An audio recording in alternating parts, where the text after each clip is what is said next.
இரண்டாவது ஒரு சம்பவத்தை வாசிப்போம். எசேக்கியேல் தீர்க்கதரிசியின் புஸ்தகம் 37ஆம் அதிகாரம் 10ஆம் வசனம். எசேக்கியேல் தீர்க்கதரிசி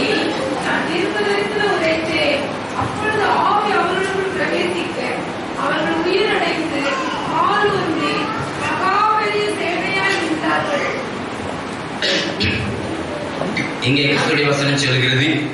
இங்கே சொல்லப்படுகிற வார்த்தை என்னவென்று சொன்னால், ஆவிகள் அங்கே எலும்பு கூடுகள் காணப்பட்டது என்று சொல்லி எழுதப்பட்டிருக்கிறது. ஒரு திரளான எலும்பு கூட்டம் அங்கே காணப்படுகிறதா இருந்தது. இஸ்ரவேல் ஜனங்களாய் காணப்பட்டவருடைய வாழ்க்கையில எல்லாம் எலும்பு கூடாய் இருக்கிறார் என்று சொல்லி கர்த்தர் எசேக்கியேலுக்கு தீர்க்கதரிசிக்கு காண்பிக்கிறவராய் காணப்பட்டார். இஸ்ரவேல் ஜனங்கள், மூப்பர்கள், அங்கே இருக்கிற பிரதானமாய் காணப்படுகிறவர்கள் எல்லாரையும் தேவனாய் கர்த்தர் காண்பித்தார். இவர்கள் எல்லாம் பாவம் செய்து அக்கிரமத்தை நடப்பித்து எனக்கு விரோதமான காரியத்தை நடப்பித்துக் கொண்டிருக்கிறார்கள். ஆகையினால் அவருடைய வாழ்க்கையில் ஜீவன் அல்ல, அவர்கள் மரித்த நிலைமையாய் காணப்படுகிறவர்களாய் இருக்கிறார்கள். அவருடைய வாழ்க்கை எலும்பாய் காணப்படுகிறதா இருக்கிறது. இந்த எலும்புகள் எல்லாம் ஜீவன் உண்டாக்க வேண்டும் என்று சொன்னால் நீ போய் தீர்க்க தரிசனம் உரைக்க வேண்டும் என்று சொல்லி எசேக்கியேலுக்கு கர்த்தர் சொல்லுகிற வார்த்தையை நாம் வாசிக்கிறவர்களாய் காணப்பட்டோம். அப்பொழுது அவன் அங்கே கடந்து போனான். அங்கே கடந்து போய் அவன் தீர்க்க தரிசனம் உரைக்கிறவனாய் காணப்பட்டான். எனக்கு கற்பித்தபடியே நான் தீர்க்க தரிசனம் உரைத்தேன். அப்பொழுது ஆவி அவர்களுக்குள்ளே பிரவேசிக்க அவர்கள் உயிரடைந்து காலுண்டி மகா பெரிய சேனையாய் நின்றார்கள் என்று எழுதப்பட்டிருக்கிறது. ஹல்லேலூயா. ஒரு மகா பெரிய சேனையாய் நிற்கிறவர்களாய் காணப்பட்டார்கள். யார் இவர்கள்? வறண்ட எலும்பாய் காணப்படுகிறவர்களாய் இருந்தார்கள். மரித்து போன எலும்பாய் காணப்படுகிறவர்களாய் காணப்படுகிறார்கள். ஜீவனற்ற எலும்பாய் காணப்படுகிறவர்களாய் இருக்கிறார்கள். தேவனை துதிக்கக்கூடிய எலும்பாய் இல்லாதபடி சாதாரண எலும்பாய் காணப்படுகிறவர்களாய் இருக்கிறார்கள். இந்த எலும்பை பார்த்து நீ தீர்க்க தரிசனம் உரைக்க வேண்டும். அப்பொழுது ஆவியானவர் அங்கே கடந்து போய் அவர்களை காலுண்டி நிற்கப்படுவார் என்று சொல்கிறதாய் சொல்லப்பட்டிருக்கிறது. இந்த காலவெளியில் வசனத்தின் நான் சொல்லும்படியாய் விரும்புகிற காரியம் என்னவென்று சொன்னால், தேவனுடைய பிள்ளைகளாய் இருக்கிற நாம் யாவரையும் பார்த்து தாவீதானும் சொல்கிறான், சிறுமையும் எளிமையுமானவனை தப்புவிப்பதற்கு உமக்கு ஒப்பானவர் யார் கர்த்தாவே என்று சொல்லி என் எலும்புகளை தான் சொல்லும் என்று சொன்ன வார்த்தையின் பிரகாரம் என் எலும்புகள் தேவனை துதிக்க வேண்டும் என்று சொன்னால் கர்த்தருடைய வசனம் நமக்குள்ளாய் அடைக்கப்பட்டு இருக்க வேண்டும். இங்கே இரண்டாவது சொல்லப்பட்டிருக்கிறது, கர்த்தருடைய வார்த்தையானது அடைக்கப்பட்டது மாத்திரமல்ல, இங்கே கர்த்தருடைய ஆவியானவர் இருக்க வேண்டும் என்று சொல்லி எழுதப்பட்டிருக்கிறது. ஒரு மரித்து போன எலும்பை உயிரடைப்பட வேண்டும் என்று சொன்னால் அதற்கு கர்த்தருடைய ஆவி அவசியம் தேவை என்று சொல்லி இங்கே கர்த்தருடைய வசனம் சொல்கிறதா எழுதப்பட்டிருக்கிறது. 1 பேதுரு புத்தகம் 3ஆம் அதிகாரம் 18ஆம் வசனம் சொல்கிறது, அவர் மாம்சத்திலே கொலையுண்டு ஆவியிலே உயிர்ப்பிக்கப்பட்டார் என்று சொல்லி எழுதப்பட்டிருக்கிறது. ஆவியிலே உயிர்ப்பிக்கப்பட வேண்டியது அவசியமாய் காணப்படுகிறதா இருக்கிறது. உங்களுடைய வாழ்க்கையிலும் என்னுடைய வாழ்க்கையிலும் நாட்களிலே நாம் ஆவிக்குரிய ஜீவத்தில் வளர்ந்து கொண்டிருக்கிற நம்முடைய வாழ்க்கையில பரிசுத்த ஆவியின் அபிஷேகத்தை பெற்றுக்கொள்ள வேண்டியது அவசியமாய் காணப்படுகிறதா இருக்கிறது. இந்த ஆவியானவர் நமக்குள்ளாய் இருக்கிற போது, கர்த்தருடைய ஆவியானவர் நமக்குள்ளாய் வாசம் பண்ணுகிற போது, கர்த்தருடைய ஆவியானவர் நம்முடைய எலும்புகளுக்குள்ளாய் இருக்கிற போது நாம் தேவனை துதிக்கிறவர்களாய் இருக்கிறோம். அதை பவுல் இப்படியாய் சொல்கிறான், நீங்கள் ஆவியோடு உண்மையோடும் கருத்தோடு கர்த்தரை தொழுது கொள்ளுங்கள் என்று சொல்லி எழுதப்பட்டிருக்கிறது. ஒரு மனிதன் மாம்சத்தினால் தேவனை துதிக்க முடியாது. எந்த மனுஷனும் தேவனை துதிக்க வேண்டும் என்று சொன்னால், எந்த மனுஷனும் கர்த்தரை தேவன் என்று அறிக்கையிட வேண்டும் என்று சொன்னால் அவன் ஆவிக்குரியவனாய் ஆவியிலே பிறந்திருக்க வேண்டும். ஆவியினாலே என்று ஒருவனும் கர்த்தரை தேவன் என்று சொல்லக்கூடாது என்று சொல்லி பவுல் சொல்கிறதாய் நாம் வாசிக்க முடியும். இப்படியாய் இருக்கிறது நிமித்தமாக நம்முடைய எலும்புகள் தேவனை துதிக்க வேண்டும் என்று சொன்னால், நம்முடைய எலும்புகள் இப்படிப்பட்டதாய் இருக்க வேண்டும் என்று சொன்னால்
என்ன சொல்கிறது என்று சொன்னால், ஒரு மனிதன் எதையாவது ஒரு காரியத்தை செய்து கொண்டிருப்பான் என்று சொன்னால் அதை மற்றொருவன் பார்ப்பான் என்று சொன்னால் அதை அவன் பின்பற்றுகிறவனாய் காணப்படுகிறவனாய் இருப்பான் என்று சொல்கிறார்கள். இதை போல அநேகரை பார்த்து அவர்கள் தேவனை துதிக்கிறார்கள். நானும் தேவனை துதிக்க வேண்டும். அவர்கள் துதிக்க சொல்லுகிறார்கள். ஆகையினால் நான் தேவனை துதிக்க வேண்டும். அவர்கள் கரத்தை தட்ட சொல்கிறார்கள். ஆகையினால் நானும் தட்ட வேண்டும் என்று சொல்லி சபைகளிலே அநேக கூட்டம் நாட்களிலே தட்டி கொண்டிருக்கிறதா இருக்கிறது. ஆனால் இங்கே கர்த்தருடைய வசனம் சொல்கிறது, உன் எலும்புகள் மரித்ததா இருக்கிறது. மரித்தவர்களும் மௌனத்தில் இறங்குற அனைவரும் தேவனை துதியார் என்று சொல்லி எழுதப்பட்டிருக்கிறது. மரித்த எலும்புகள் எப்படிப்பட்டது என்று சொன்னால், யாரோ சொன்னால் மாத்திரமே அது கிரியை செய்கிறதா இருக்கிறது. யாரோ தூக்கிப்படுத்தி நிறுத்தினால் மாத்திரமே அது எலும்பு நிற்கிறதாய் காணப்படுகிறது.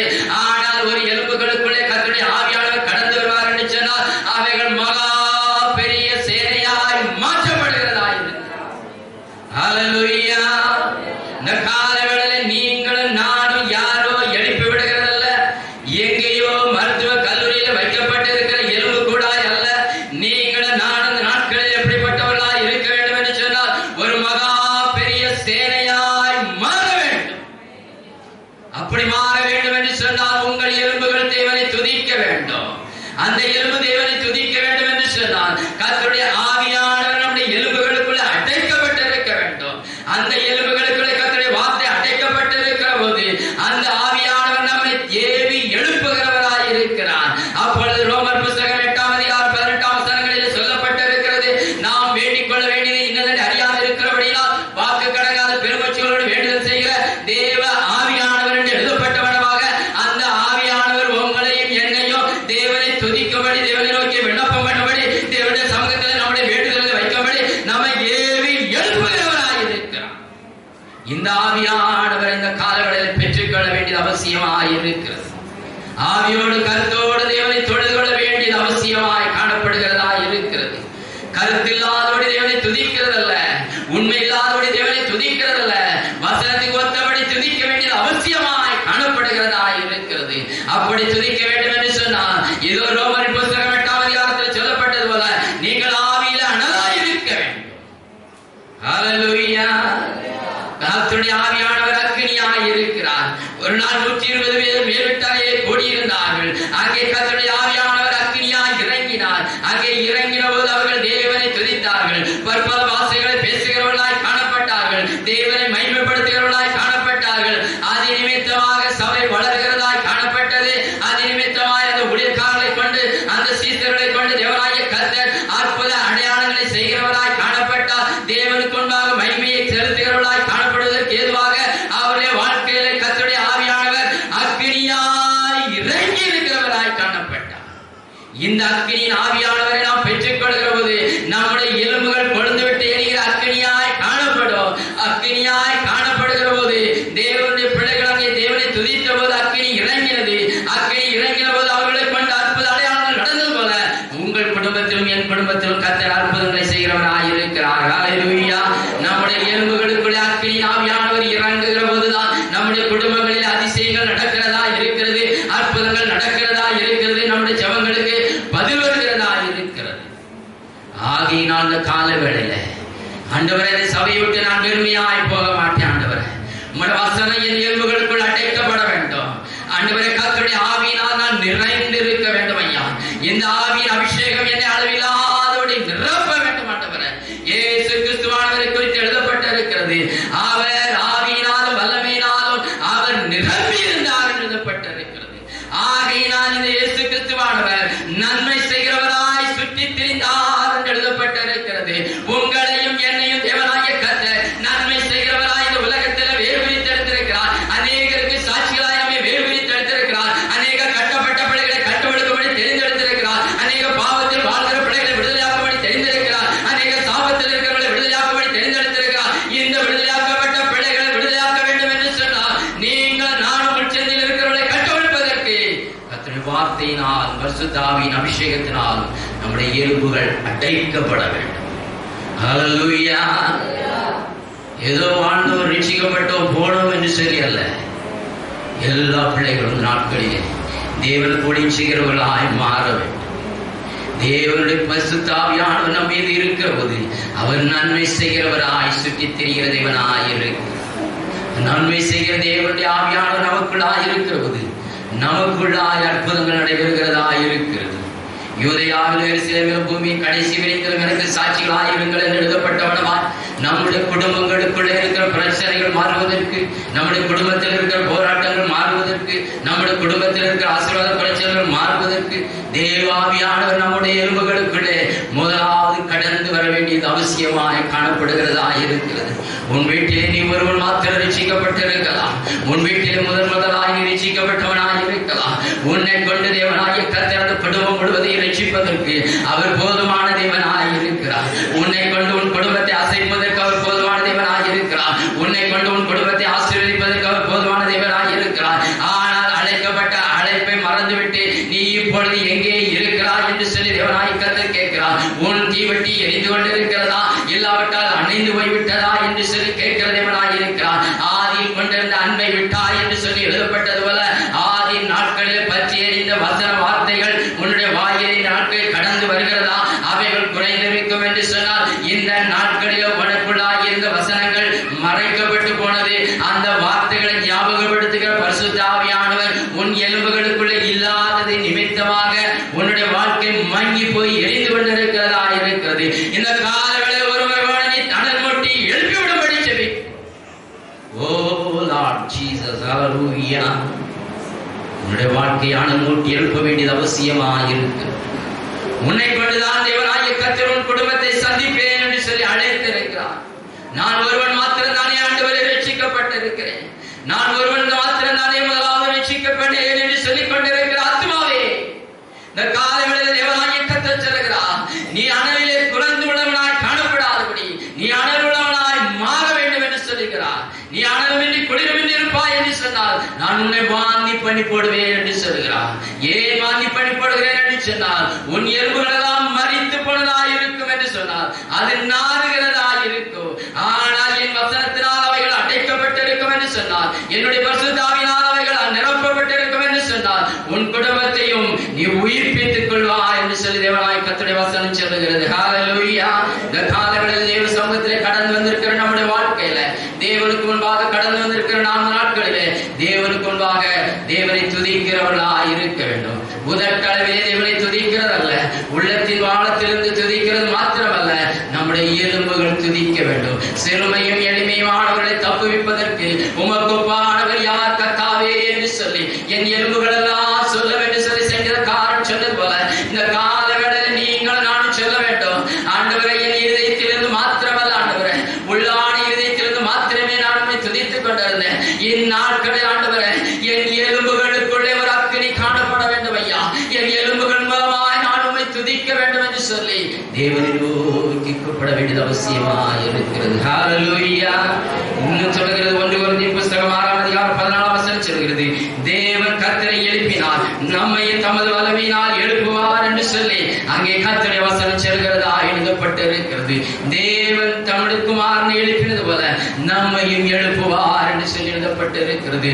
மரித்து போன எலும்புகளாய் காணப்பட்ட அந்த திரள் கூட்டத்தை பார்த்து கர்த்தருடைய ஆவியானவரை அவன் ஊற்றின போது, பேசின போது அங்கே ஆவிகள் அவனுக்குள்ளாய் கடந்து போய் எலும்பு கூடுகள் மகா பெரிய சேனையாய் மாறினதாய் இருந்தது.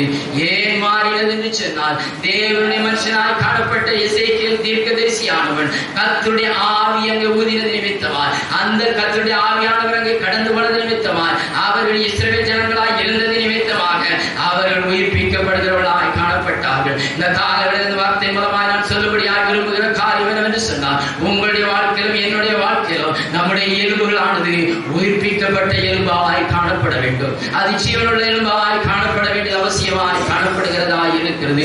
ஒரு நாள் மரித்து அடக்கம் பண்ணப்பட்டு போகலாம், இல்லாவிட்டால் நம்முடைய எலும்பு எங்கோ ஒரு இடத்தில் அடக்கம் பண்ணப்பட்டு இருக்கலாம். அந்த எலும்புகள் உயிரடைய வேண்டும் என்று சொன்னால், நம்முடைய எலும்புகளுக்குள்ள என்ன இருக்க வேண்டும் என்று சொன்னால், இந்த எலிசா தீர்க்கதரிசிக்குள்ள இருந்த கர்த்தருடைய வார்த்தை, எலிசா தீர்க்கதரிசிக்குள்ள இருந்த கர்த்தருடைய ஆவியானவர் இந்த நாட்களில் உங்களுடைய வாழ்க்கையிலும் என்னுடைய வாழ்க்கையிலும், உங்களுடைய எலும்புகளுக்குள்ளும் என்னுடைய எலும்புகளுக்குள்ளும் இந்த ஆவியானவரும் இந்த கர்த்தருடைய வார்த்தை அடைக்கப்பட்டு இருக்கிற போது மரித்து மண்ணோடு ஒரு நாள் கடந்து போய் இருக்கலாம். ஆனால் கர்த்தருடைய வருகையிலே நீங்கள் நான் உயிர்ப்பிக்க சொன்னால் நீதிமானுடைய எலும்புகள் முறிக்கப்படுவதில்லை. யார் நீதிமான் என்று சொன்னால் அவருடைய வெளியேறப்பட்ட இரத்தத்தினால் கழுவப்பட்டவர்கள் நீதிமான்களாய் காணப்படுகிறார்கள். அவருடைய இரத்தத்தினால் கழுவப்பட்டவர்கள் பரிசுத்தமாய் நடப்பதற்கு தேவ வார்த்தையை பெற்றுக்கொண்டு அவைகளின் பிரகாரம் நடக்கிறவர்களாய் காணப்படுகிற நிமித்தமாய் அவர்கள் பரிசுத்தமானாய் காணப்படுகிறவர்களாய் இருக்கிறார்கள். அவர்கள் பாவமினது நீதியினது என்று சொல்லி பகுத்தறிந்து நடக்க வேண்டும் என்று சொன்னால் பரிசுத்த ஆவியானவர்களை கண்டித்து உணர்த்தி பரிசுத்தத்திலே நடத்துகிறார். இவர்கள் நீதிமானாய் இருக்கிறார்கள். இவர்கள் மரித்தாலும் உயிரடைவார்கள். ஹல்லேலூயா. உங்களையும் என்னையும் தேவனாகிய கர்த்தர் அந்த உயிர் மீட்சிக்கென்று அழைத்திருக்கிற தேவனாய் இருக்கிறார். ஆகையினால் நீங்கள் நான்கு நாட்களிலே தேவ வார்த்தையை பெற்றுக்கொண்டு இந்த எலும்புகளுக்குள்ளே அடைக்கப்பட்டிருக்க வேண்டியது அவசியமாய் காணப்படுகிறது. மூன்றாவது சம்பவத்தை வாசிப்போம். ஏசாயா தீர்க்கதரிசியின் புத்தகம் 58ஆம் அதிகாரம் 11ஆம் வசனம். கர்த்தர் உன்னை நடத்தி மகா வறட்சியான காலங்களில் உன் ஆத்துமாவை திருப்தியாக்கி உன் எலும்புகளை நிலமுள்ளதாக்குவார். நீ நீர்ப்பாய்ச்சலான தோட்டத்தை போலவும் வற்றாத நீரூற்றை போலவும் இருப்பார். இங்கே கர்த்தருடைய வசனம் சொல்லுகிறது, உன் எலும்புகளானது வல்லமையுடையதாய் மாறும் என்று சொல்லி எழுதப்பட்டிருக்கிறது. உன் எலும்புகளை நிலமுள்ளதாக்கி உன் எலும்புகளை நிலமுள்ளதாக்கி என்று சொல்லி எழுதப்பட்டிருக்கிறது.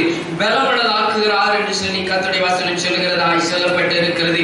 தேவனுடைய பிள்ளைகளாய் இந்த காலவேளையில் கர்த்தருடைய சமூகத்திலே கடந்து வந்திருக்கிற நமக்கு தேவ வார்த்தையானது சொல்கிறது, சிறுமையும் எளிமையுமானவனை தப்புவிப்பதற்கு உமக்கு ஒப்பானவர் யார் கர்த்தாவே என்று சொல்லி என் எலும்புகளெல்லாம் சொல்லும் என்று சொல்லி சங்கீதக்காரன் சொன்னான். அதே போல நீங்களும் 4 நாட்களிலே சொல்ல வேண்டும். அப்படி சொல்ல வேண்டும் என்று சொன்னால் நம்முடைய வாழ்க்கையில முதலாவது கர்த்தருடைய வசனமானது கர்த்தருடைய வார்த்தையானது நம்முடைய எலும்புகளுக்குள்ளே அடைக்கப்பட்டு இருக்க வேண்டும். இரண்டாவது பார்க்கிறோம் என்னவென்று சொன்னால் பரிசுத்த ஆவியானவர் நம்முடைய எலும்புகளுக்குள்ளே காணப்பட வேண்டும். அப்பொழுது அவைகள் ஜீவனுடையதாக இருக்கிறது. இங்கே மூன்றாவது பார்க்கிறோம் என்னவென்று சொன்னால் கர்த்தர் நித்தமும் உன்னை நடத்தி மகா வளர்ச்சியான காலங்களில் உன் ஆத்மாவை திருப்தியாக்கி உன் எலும்புகளை நிலமுள்ளதாக்குவார். நீ நீர்ப்பாய்ச்சலான தோட்டத்தை போலவும் வற்றாத நீர்வற்றை போலவும் இருப்பாய் என்று சொல்லி எழுதப்பட்டிருக்கிறது. நம்முடைய எலும்புகளை அவர் நிலமுள்ளதாக்க வேண்டுமா? நம்முடைய எலும்புகள் தேவனை துதிக்க வேண்டும் என்று சொன்னால் அது பலமுடையதாய் காணப்பட வேண்டும். இந்த நாட்களிலே நாம் பார்க்கிறோம், நாம் யாராவது பலவீனமாய் இருப்போம் என்று சொன்னால் நம்மால் எழுந்து உட்கார முடியாதபடி காணப்படுகிறதா இருக்கும். நாம் பேசுகிற வார்த்தைகள் எப்படிப்பட்டதாய் வரும் என்று சொன்னால் ஏதோ உள்ளத்துக்குள்ளே இருந்து மெதுவாக அது கடந்து வருகிறதா இருக்கும். மெதுவாய் பேசினால் சாதாரணமாய் சொல்வார்கள். என்னவென்று சொன்னால் என்ன செத்தவன் பேசுகிறது போல பேசுகிறாயே என்று சொல்கிறவர்களாய் காணப்படுவார்கள். அப்படியாய் நாட்களிலே தேவனை துதிக்கிற நம்முடைய வாழ்க்கையில தேவனை எப்படி துதிக்க வேண்டும் என்று சொன்னால் உற்சாகமாய் துதிக்க வேண்டும், பலத்தோடு துதிக்க வேண்டும். அவரை பலத்தோடு துதிக்க வேண்டும் என்று சொன்னால் நம்முடைய எலும்புகளுக்குள்ளே முதலாவது பலன் அவசியம் தேவையாய் காணப்படுகிறதா இருக்கிறது. அந்த பலனை இங்கே கர்த்தருடைய ஆவியானவர் என்ன சொல்கிறார் என்று சொன்னால் அதை நிலமுள்ளதாக்கி நான் வறட்சியான காலங்களில் உன் ஆத்மாவை திருப்தியாக்கி உன் எலும்புகளை நிலமுள்ளதாக்குவேன் என்று சொல்கிறார். நானே பலப்படுத்துகிற தேவன் என்று சொல்லி தேவனாகிய கர்த்தர் சொல்கிறதாக சொல்லப்படுகிறது. கர்த்தருடைய வார்த்தை நிமித்தமாக தேவ சமூகத்தில் நாம் கடந்து வருகிற போது தேவனாகிய கர்த்தர் நம்மை வல்லமையினால் நிரப்புகிறவராய் காணப்படுகிறார். தேவனாகிய கர்த்தர் நம்மை அதிகாரப்படுத்துகிறவராய் காணப்படுகிறார். தேவனாகிய கர்த்தர் நம்மை பலப்படுத்துகிற தேவனாய் இருக்கிறார். சங்கீதத்தின் புத்தகம் 102:3 சொல்லுகிறது, என் எலும்புகள் ஒரு கொள்ளியை போல எரியுண்டு போனது என்று சொல்லுகிறவனாய் சொல்லப்பட்டிருக்கிறது. என் எலும்புகள் ஒரு கொள்ளியை போல எரியுண்டு போனது.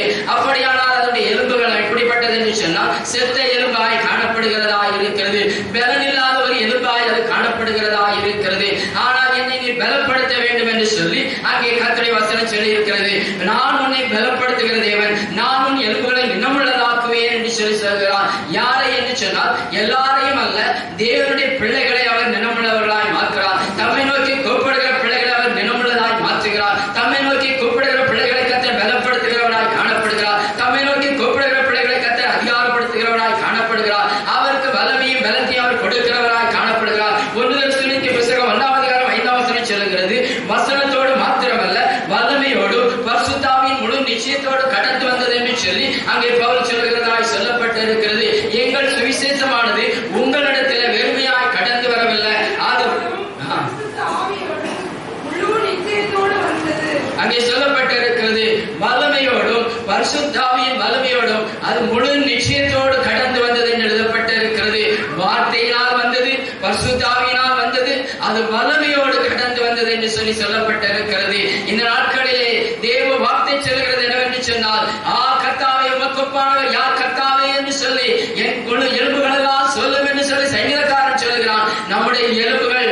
நினமுள்ளதாய் காணப்பட வேண்டும். நினமுள்ளதாய் காணப்பட்டால் எப்படி துதிக்க முடியும் என்று சொன்னால் நாம் பலமுடையவர்களாய் கர்த்தரை ஆராதிக்க முடியும். உண்மையும் உண்மையாய் ஆராதிக்க முடிகிறதாய் காணப்படும். அப்படி ஆராதிக்க வேண்டும் என்று சொன்னால் கர்த்தருடைய வசனம் நம்முடைய எலும்புகளுக்குள்ளே இருக்க வேண்டும். பரிசுத்த ஆவியானவர் நம்முடைய எலும்புகளுக்குள்ளே இருக்க வேண்டும். வல்லமையினால் நாம் நிரப்பப்பட்டிருக்க வேண்டும். இப்படி நிரப்பப்பட்டிருக்கிற போது நாம் வல்லமையோடு தேவனை துதிக்கிறவர்களாய் இருக்கிறோம். ஹல்லேலூயா.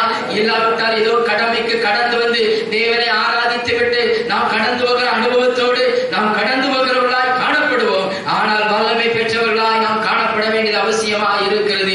இந்த வல்லமையின் ஆவியானவரை நாம் பெற்றுக் கொள்கிற போது அவர் நம்மை பலப்படுத்துகிறார் என்று எழுதப்பட்டிருக்கிறது. அந்த வல்லமை நம்மத்திலே இருக்கிற போது தேவனுடைய மகிமை வெளிப்படுகிறதாய் காணப்படுகிறதா இருக்கிறது. ஒரு நாள் இயேசு கிறிஸ்துவானவர் நடந்து போய் கொண்டிருந்த போது ஒரு பெரும்பாலுள்ள ஸ்திரீயானவர் கடந்து வந்தார். அவருடைய வஸ்திரத்தின் ஓரத்தை தொட்ட போது அவரிடத்திலிருந்து வல்லமை புறப்பட்டு போனது என்று எழுதப்பட்டிருக்கிறது.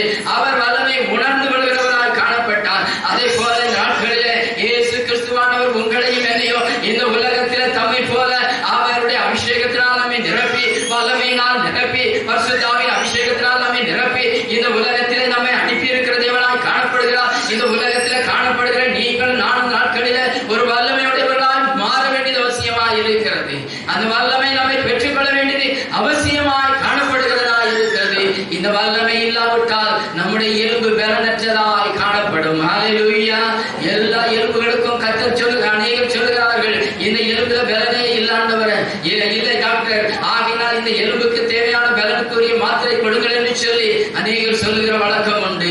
ஏனென்று சொன்னால் எலும்பு பலனற்றதாய் காணப்படுகிறதாய் இருக்கிறது. ஆகையினால் அதற்கேற்ற பலனை உருவாக்கும்படி அதற்கேற்ற மருந்தை சாப்பிட வேண்டும் என்று சொல்லி அவர்கள் ஆலோசனை கேட்கிறவர்களாய் காணப்படுகிறார்கள். அதே போலதான் இந்த காலவேளையில் தேவனை துதிக்கும்படியாய் கடந்து வந்திருக்கிற ஆத்மாவே, உன்னையும் என்னையும் தேவனாகிய கர்த்தர் சொல்லுகிறார், உன் எலும்பு என்னை துதிக்க வேண்டும் என்று சொன்னால் ஏதோ கடமைக்காய் தெரிவித்ததல்ல. உன்னுடைய எலும்பு ஒரு வல்லமையுடையதோ துதிக்க வேண்டும். ஹல்லேலூயா. ஒரு பலமுடையதா என்னை துதிக்க வேண்டும். நீ என்னிடத்தில் பேசுகிற போது செத்தவனை போல பேசக்கூடாது. ஒரு அதிகாரமுடையவனாய் பேச வேண்டும். யார் பேசுவார்கள்? சிலர் பயந்து பயந்து பேசுவார்கள். சிலர் பயப்படாதபடி தைரியமாய் பேசுகிறவர்களாய் இருப்பார்கள். அதே போல நீங்கள் நானும் நாட்களிலே தேவ சமூகத்தில தைரியத்தோடு கிருபாசனத்திலே வந்து தேவனை துதிக்க வேண்டும். ஹல்லேலூயா. யார் தைரியத்தோடு வருவார் என்று சொன்னால் பலன் இருக்கிறவர்கள் தைரியத்தோடு வருவார்கள். தங்களுடைய காரியத்தில் குறையில்லாதவர்கள் தைரியத்தோடு கடந்து வருகிறவர்களாய் காணப்படுவார்கள். ஆகையினால் உங்களுடைய வாழ்க்கையிலும் என்னுடைய வாழ்க்கையிலும் பலன் உள்ள எலும்பாய் நாம் காணப்பட வேண்டும். பலனற்ற எலும்பு எதை குறிக்கிறது என்று சொன்னால் ஆபகுக்கின் புத்தகம் 3ஆம் அதிகாரம் 16ஆம் வசனம் சொல்கிறது, நான் கேட்டபோது என் குடல்கள் குழம்பிட்டு அந்த சத்தத்திற்கு உதடுகள் துடித்தது, என் எலும்புகளிலே உக்கல் உண்டாயிற்று என்று சொல்லி அந்த ஆபகுக் 3:16 சொல்லப்பட்டிருக்கிறது. என் எலும்புகளிலே உக்கல் உண்டாயிற்று என்று எழுதப்பட்டிருக்கிறது. உக்கல் என்று சொன்னால் அந்த எலும்பானது உளுத்து போய்விட்டது என்று சொல்கிற அர்த்தமாய் காணப்படுகிறது. ஹல்லேலூயா. எலும்புகளானது உளுத்து போய்விட்டது என்று சொல்கிறான் இந்த ஆபகுக். காரணம் என்னவென்று சொன்னால் பலன் இல்லாத எலும்பு. அந்த எலும்பில கர்த்தருடைய வசனம் கடந்து வந்த போது அந்த பலனான வார்த்தையை தாங்கக்கூடாதபடி அந்த எலும்பானது உளுத்து போய்விட்டதாய் காணப்பட்டது. இந்த கால வேளையில் உங்கள் எலும்பும் என்னுடைய எலும்பும் எப்படிப்பட்டதாய் இருக்கிறது? கர்த்தருடைய வசனம் கடந்து வருகிற போது, கர்த்தருடைய வசனம் நம்முடைய எலும்புகளில் அடைக்கப்படுகிற போது, பரிசுத்த ஆவியானவர் நம்முடைய எலும்புகளில் அடைக்கப்படுகிற போது, அவருடைய வல்லமை நம்ம எலும்புகளில் அடைக்கப்படுகிற போது அந்த வார்த்தைகளை அந்த ஆவியானவரை அந்த வல்லமையை பெற்றுக் கொள்ளத்தக்கதாக நம்முடைய எலும்புகளின் நாட்களில் காணப்பட வேண்டியது அவசியமாய் காணப்படுகிறதா இருக்கிறது. இந்த ஆபகுக்கு சொல்லுகிறான், அவருடைய சத்தம் தொனிக்கிற போது என் எலும்புகள் எல்லாம் உளுத்து போயிட்டையா, அவருடைய சத்தத்தை கேட்க முடியலையா, என் எலும்பு பலனற்றதாய் காணப்பட்டதையா, ஆகையினால் என் எலும்பு எல்லாம் உளுத்து போய்விட்டு சொல்லுகிறான். எந்த எலும்பு உளுத்து போனது என்று சொன்னால் ஒரு வசனம் இப்படியா சொல்லுகிறது. 2 ராஜாக்களின் புத்தகம் 23ஆம் அதிகாரம் 14ஆம் வசனம் சொல்லுகிறது. 2 ராஜாக்கள் 23:14. நான் அதை சொல்லுகிறேன். 2 ராஜாக்கள் 23:14-15-16 வசனங்களில் சொல்லப்பட்டிருக்கிறது. அங்கே ஒரு நாளில் என்ன சொல்லப்பட்டது என்று சொன்னால், ஒரு ராஜா யோசியா என்று சொல்லப்படுகிற ஒரு ராஜா வந்தான். இந்த பெத்தேல் என்று சொல்லப்படுகிற இடத்திற்கு கடந்து வந்தான். அங்கே ஒரு பலிபீடம் காணப்படுகிறதா இருந்தது. அந்த பலிபீடத்திலே அவன் செய்த காரியம் என்னவென்று மூலமாக உண்மை உத்தமமாய் நடக்க வேண்டும், கர்த்தருக்கு பிரியமாய் காணப்பட வேண்டும் என்று சொல்லி அந்த பெத்தேல் என்று சொல்லப்படுகிற பலிபீடத்துக்கு நேராய் கடந்து வந்தான். இந்த பெத்தேல் பலிபீடம் எப்படி கடந்து வந்தது என்று சொன்னால், இஸ்ரவேல் ராஜாவாய் காணப்பட்ட தாவீதுடைய மகனாய் காணப்பட்ட சாலமோன் அரசாண்ட பின்பு இஸ்ரவேல் தேசமானது 2 கோத்திரமாய் பிரிக்கப்படுகிறதாய் காணப்பட்டது. இஸ்ரவேல் கோத்திரம் என்று சொல்லி 10 கோத்திரமும் இன்னும் 1 கோத்திரமானது யூதா கோத்திரம் என்று சொல்லி கடந்து போகிறதாய் காணப்பட்டது. இப்படி கடந்து போனபோது எருசலேமிலே தேவனுடைய ஆலயம் இருந்தது நிமித்தமாய் எல்லாரும் அங்கே வரி செலுத்துவார்கள் என்று சொல்லி இஸ்ரவேல் தேசத்தை ஆண்டு கொண்டிருந்த யெரொபெயாம் என்று சொல்லப்படுகிற அந்த மனிதனானவன் என்ன செய்தான் என்று சொன்னால், இந்த பெத்தேலிலே ஒரு பலிபீடத்தை கட்டி தேவனுக்கு விரோதமான கோபத்தை உருவாக்குறவனாய் காணப்பட்டான். இப்படி கடந்து வந்த நாட்களிலே இப்பொழுது இஸ்ரவேல் ஜனங்களில் ஒரு கூட்டம் என்ன செய்து கொண்டிருக்கிறது என்று சொன்னால், இந்த பெத்தேலில் இருக்கிற பலிபீடத்தில் தேவனுக்கு ஆராதனை செய்து கொண்டிருக்கிறவர்களாய் இருக்கிறார்கள். இப்பொழுது எருசலேம் தேசத்திலே காணப்பட்ட இந்த யோசியா ராஜா அவன் கர்த்தருக்கு முன்பாக உண்மையாய் காணப்பட்டது நிமித்தமாய் அந்த பலிபீடத்துக்கு நேராய் கடந்து வந்து இப்பொழுது அங்கே பலி செலுத்தப்பட்ட பலிபீடத்தை எல்லாம் அவன் தகர்த்து போடுகிறவனாய் காணப்படுகிறான். அவன் தகர்த்து போடுவதற்கு முன்பாக ஒரு தீர்க்கதரிசி கடந்து வந்து தீர்க்க தரிசனம் உரைத்தான். இந்த பலிபீடம் தகர்க்கப்படும், இதன் மீது எலும்புகள் எல்லாம் சுட்டரிக்கப்படும் என்று சொன்னான். அதே போல எலும்புகள் எல்லாம் கொண்டு வந்து இந்த பெத்தேல் பலிபீடத்தில் வைத்து அவர்கள் சுட்டரிக்கிறவர்களாய் காணப்பட்டார்கள். இதனுடைய அர்த்தம் என்னவென்று சொன்னால், இந்த நாட்களில் பாவம் செய்கிற ஆத்மா சாகும் என்று எழுதப்பட்டது போல அங்கே பாவம் செய்து அக்கிரமத்தை நடப்பித்துக் கொண்டிருந்த அந்த எலும்புகள் எல்லாம் கொண்டு வந்து இந்த பலிபீடத்தில் வைத்து சுட்டரிக்கிறவனாய் காணப்பட்டான். அதைத்தான் ஆபகுக்கு அங்கே சொல்கிறான். என்னவென்று சொன்னால், என் எலும்புகள் விக்கல் கொண்டது, என் எலும்புகள் உளுத்து போனது, கர்த்தருடைய வசனத்தை தாங்க முடியவில்லை.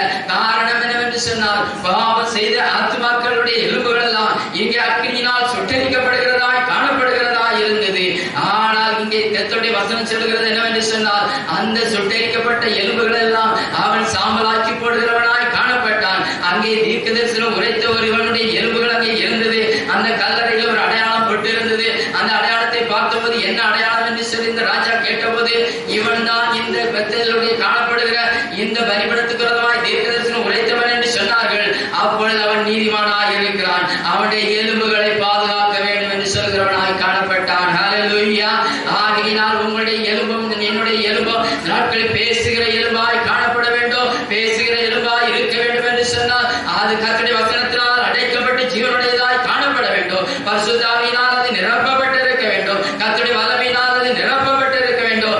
அப்பொழுது எந்த கர்த்தருடைய வார்த்தை தேவனுடைய கோபம் கடந்து வருகிற போது நாம் தப்புவிக்கப்படுகிறவர்களாய் காணப்படுகிறவர்களாய் இருப்போம். யோபின் புஸ்தகம் 20:11 சொல்கிறது, அவன் எலும்புகள் வாதவதின் எலும்புகள் பாவத்தினாலே நிரப்பப்பட்டதாய் இருக்கிறது என்று சொல்லி சொல்லப்பட்டு இருக்கிறது. வாதவதின் எலும்புகள் எல்லாம் பாவத்தினாலே அடைக்கப்பட்டு இருக்கிறது. பாவம் செய்த எலும்புகள் எல்லாம் இப்பொழுது பலிபீடத்தில் சுட்டரிக்கப்படுகிறதாய் காணப்பட்டது. கர்த்தருடைய கோபத்தின் வார்த்தையை இந்த எலும்புகள் தாங்கக்கூடாததாய் காணப்பட்டது நிமித்தமாய் இவைகள் எல்லாம் சுட்டரிக்கப்படுகிறதாய் காணப்படுகிறதாய் இருக்கிறது. ஆகையினால் நாட்களில் உங்கள் எலும்பும் என்னுடைய எலும்பு சுட்டரிக்கப்படாதபடி என்னுடைய எலும்புகளுக்குள்ளே பாவம் இல்லாதபடி பரிசுத்தமாக்கப்பட வேண்டும். என்னுடைய நேரத்தை நான் சுருக்கும்படியாக விரும்புகிறேன். இந்த மாதம் காலவேளையில் கர்த்தருடைய சமூகத்தில் கடந்து வந்த நீங்களும் நானும் நாட்களிலே தேவனுடைய சமூகத்தில் எப்படிப்பட்டவர்களாக இருக்கிறோம். பாவம் செய்கிற எலும்புகள் அது சுட்டரிக்கப்படுவதற்கு எதுவாக இருக்கிறது. சங்கீதத்தின் புஸ்தகம் 109:18 சொல்கிறது, சாபம் அவர்கள் எலும்புகளுக்குள்ளே எண்ணெய் போல பாய்கிறது என்று சொல்லி எழுதப்பட்டிருக்கிறது. தேவனுடைய பிள்ளைகளாய் காணப்படுகிற நீங்கள் நான்கு நாட்களிலே தேவனுடைய சமூகத்தில் எப்படிப்பட்டவர்களாக இருக்கிறோம். இன்னும் அநேக வார்த்தைகள் உண்டு. எனக்கு கொடுக்கப்பட்ட நேரம் முடிந்ததை நிமித்தமாக என் வசனங்களை நான் குறைக்கும்படியாக விரும்புகிறேன். எல்லாரும் அப்படி முழங்கால் படியிடுவோம். தேவ சமூகத்தில் இந்த காலவேளையிலே கர்த்தருடைய சமூகத்தில் சொல்ல போகிறோம். ஆண்டவரே, என் எலும்பு எப்படிப்பட்டதாக இருக்கிறது. ஆண்டவரே, பாவம் செய்த எலும்புகள், வாலிபத்தினுடைய எலும்புகள் பாவத்தினால் நிறைந்திருக்கிறது, அது சாபத்தினால் நிறைந்திருக்கிறது. அந்த எலும்புகள் எல்லாம் சுட்டரிக்கப்படும். தேவனுடைய கோபாக்கினை ஒரு நாள் வருகிற போது, தேவ கோபாக்கினின் வார்த்தை கடந்து வருகிற போது என்னுடைய எலும்புகள் ஓக்குண்டாக நிற்க வேண்டும் என்று சொன்னால் என் எலும்புகளுக்குள்ளே பாவம் அடைக்கப்பட்டிருக்கிறதா, வாலிபத்தின் பாவங்கள் அடைக்கப்பட்டிருக்கிறதா, இந்த உலகத்தின் பாவங்கள் அடைக்கப்பட்டிருக்கிறதா, இந்த உலகத்தின் ஆசைகள் அடைக்கப்பட்டிருக்கிறதா, இந்த உலகத்தின் இச்சைகள் அடைக்கப்பட்டிருக்கிறதா, உலகத்தின் காரியங்கள் என்னுடைய எலும்புகளுக்குள் அடைக்கப்பட்டிருக்கிறதா, இல்லாமல்